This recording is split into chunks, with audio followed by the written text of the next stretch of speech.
ውይ ሩታዬ የኔ ቆንጆ ማለት ነው። እሰይ እሰይ እሰይ ደግሞ ራሱን አደል እንዴ ድግም ያደረግሽው። ምንም ቢሆን ያው በመጨረሻም ማገናኘትሽ ጥሩ ነው። እንግዲህ ቤተሰቦቼ እንዴት አመሻችሁልኝ? አማን ነው ወይ? ሁሉ ሰላም፣ ሁሉ መልካም ነው ወይ? እኔ ጋር ሁሉ ሰላም፣ ሁሉ መልካም ነው፣ እግዚአብሔር ይመስገን። ያው ብዙ ጊዜ ቀጥታውን ወደ ቪዲዮ ስለምገባ እንዳይሰለቻችሁ እያልኩ ነው።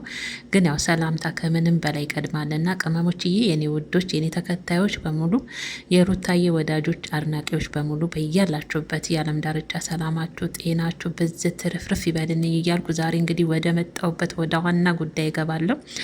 ዛሬ እንግዲህ ያው ለመጨረሻ ጊዜ ሩታ አብርሽን ከልጁ ጋር አገናኝተዋለች። እሱም እንግዲህ በጽጌ በኩል መታ ጽጌ ለምናት ነው። በእርግጥ በፊትም ያው ልጅን ለአንዴና ለመጨረሻ ስለሚሄድ አገናኛለሁ ብለዋለች። ግን ቢሆንም አው ጽግሻ ባለችበት እንግዲህ ሩታዬ ልጇን ይዛ መታ ከአብርሽ ጋር አገናኝተዋለች ማለት ነው። በዚህ አጋጣሚ ሩታ ራሱን አብርሽን ነው ድግም ያደረገችው። ራሱ ነው እናንተ፣ እግዚአብሔርን አባቱን ነው የሚመስለው።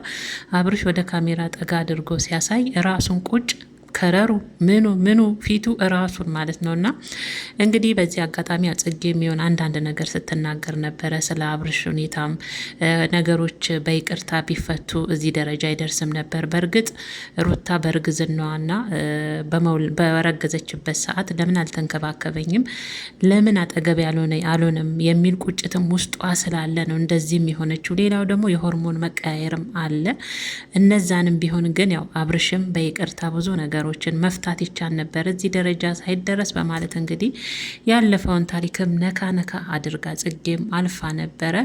ያው ሩታ እንግዲህ ውሳኔዋን መቀየር እንደማትፈልግ እንደሷም እንደነገረቻት አብርሽም ያው ወደ አዲስ አበባ እንደሚመለስ ብቻውን ሩታም ለጊዜው ቡታጀራ እንደምትሆን ነገሮቹ ደግሞ ያው የምትሄድበት ነገር እንድትቀር እንግዲህ እግዚአብሔር ከፈቀደ እግዚአብሔር ተጨምሮበት ለሽማግሌዎች ሩታ እሺ ትላለች፣ ከምትሄድበትም ትቀራለች ብለን ተስፋ እናደርጋለን።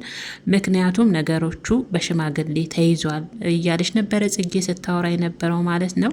ያው አብርሽም ከነ ጽጌ ጋር ወደ አዲስ አበባ ሊመለስ ስለሆነ ዛሬ እንግዲህ የመጨረሻ ሩታ ልጁን አገናኝተዋለች። አብርሽ እንደውም ጥለሽ ሂጂ ትንሽ ሰዓት ከኛ ጋር ይሆን ሲላት ሩታ ልታለቅስ ነው። ምንም አላመነችውም። አብርሽን ይዘውብኝ ይሄዳል አይነት ነገር ይመስለኛል። እንግዲህ ጽጌ ለምናት አብርሽ ተናገር ያለው እያለች ለምናት እንግዲህ ለአንድ ሰዓትም ቢሆን የእናትነት ወድ ግን እንዴት ከባድ ነው ቤተሰቦች፣ እግዚአብሔርን ነው ብላችሁና ለአንድ ሰዓትም ቢሆን እንግዲህ ለአብርሽ ጥላለት ሳታምን ሆዷ እንዴት እያመነታ ጥላ ልጇን እንደወጣች አትጠይቁኝና አብርሽም ትንሽ ያው ጽጌን አንበጭብጫታል። አዲስ አበባ ይዘነው እንሂድ እያለ ነበር። አብርሽ እንዳትሞክረው እኔም ፈራው እኮ አንተ እኮ አታደርገውም አይባልም። አብርሽ እኮ ጅን ነው ቤተሰቦች፣ እግዚአብሔርን ገና ጡት ገና የሁለት ወር ነው የሶስት ወር ህጻን ልጅ እኮ እሱ አፍርም ይዞ ይሄዳል። እግዚአብሔርን ጽጌ በጣም ነው የፈራችሁ። እንደ አብርሽ እኔ እንደዚህ አይነት ነገር ውስጥ የለውበትም። ለአንድ ሰዓት ነው ያልከው፣ ለአንድ ሰዓት እዚሁ ከልጅ ጋር እንድትቆይ ነው ሩታ ጥላ ሄደችው እያለች ነበር። ሩታም ደስተኛ ሳትሆን ለአንድ ሰዓት እንግዲህ የእናትነት ሆዷ ሳስችላት ከአባቱ ጋር ጥላው ሄዳለች። ያንንም እንግዲህ ሄዳሉ የምትለውንም ጉዳይ በድጋሚ እንዲያነሳባት እንዳልፈለገች ስትናገርም ሰምተናል። የጨረስነው ነገር ነው፣ ተነጋግረንበታል።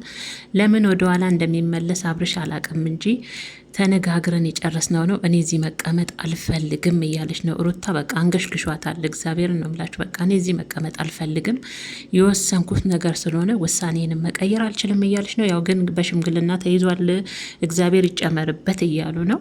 እና ዛሬ እንግዲህ ራሱን መሳዩን አብርሽና ልጁን ዛሬ ሩታዬ አገናኝተዋለች። አብርሽ ወደ አዲስ አበባ ከነጽጌ ጋር ሊመለስ መስሎኛል። እና ግን ደስ ይላል እንግዲህ ሁለቱን ሶስቱን ልጅ አባት እናት አንድ ላይ ስታዩቸው እግዚአብሔርን እንዴት እንደሚያምሩ።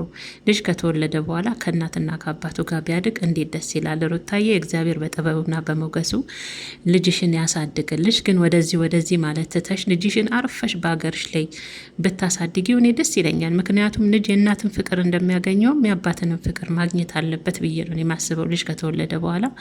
ሩታ ግን ሞቼ እገኛለሁ፣ ማንንም አልሰማም፣ የወሰንኩት ውሳኔ ነው፣ መሄድ አለብኝ። ያው ጅብ ከሄደ ውሻ ጨዋ አይነት ነገር አትሆኑብኝ ይመስለኛልና የወሰነችው ውሳኔ ስለሆነ ውሳኔዋንም እኔ ማስቆም አልችልም እያለ ነው። ዛሬ እንግዲህ ያው ለመጨረሻ ጊዜ ተገናኝተዋል ማለት ነው። ህፃኑና ሉል አብርሃምና አብርሽ ማለት ነው። አብርሃምና አብርሽ አልኩኝ አገናኝተዋለች ማለት ነው። ግን ሆዷ እንዴት እየተንቦጫቦጨ ልጇን ጥላው እንደሄደች ቤተሰቦች አጠይቁኝ። እግዚአብሔርን በቃ ጽጌን በዚህ አጋጣሚ አብርሽንና ሩታን ለማስማማት ንግግሮች በጣም ይገርማሉ። እግዚአብሔርን በቃ እኔ እንጃ ከእሷ አንደበት ነው የሚወጣ ትላላችሁ። የምትናገራቸው ንግግሮች በጣም ያስተዋለች ነና ጽጌ ሁለቱን ለማስማማትም እየሞከረች ነው። ግን ያው ሩታ የወሰነችው ውሳኔ ስለሆነ እንግዲህ መወሰን አልችልም እያለች ነው። ብቻ ከባድ ነው። የእውነቴን ነው ምላችሁ።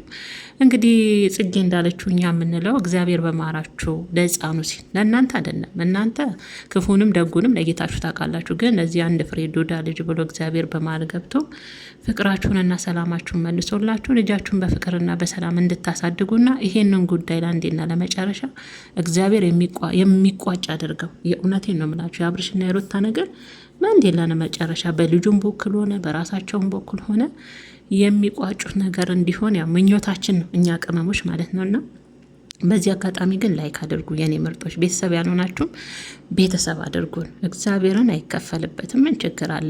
እና የዛሬው ቪዲዮ ይሄ ነው። እንግዲህ እናንተም በያላችሁበት የዓለም ዳርቻ የኔ ምርጦች ሰላማችሁ፣ ጤናችሁ በዚህ ትርፍርፍ ይበልልን። የሩታና አብርሽንም መጨረሻ ያሳይ